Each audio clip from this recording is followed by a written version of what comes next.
సమరం, పేదోళ్లపై పెద్దోళ్ల యుద్ధం. సిద్ధమై మన శబ్దమే వింటే కొడుకులకు చెమటలే పట్టాలేరా, జగనన్న జెండనే ఎగరాలిరా.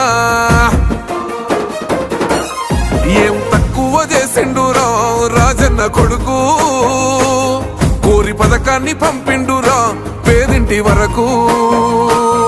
ఏం తక్కువ చేసిండురా జగనన్న మనకు, వైసీపీ జెండెత్తి పోదామురా ఆ గెలుపు కొరకు. ఎన్ని జలములంతా నువ్వే రావాలి, ఎవరు వద్దు మాకు, నువ్వు ఉండమనగా మాకు ఎవరు ఎందుకు, ఏం చేయడానికి ఏమొద్దు, ఏమొద్దయ్యా నువ్వే కావాలా. ఏలో ఏలో ఏలేలో ఏలేలో ఏలేలో ఏలో ఏలో ఏలో ఏలో ఏలేలో ఏలో ఏలేలో. పేదింటితో పేగు బంధమే పెనవేసుకున్నాడు జగనన్నరా, మురిసిపోయేలా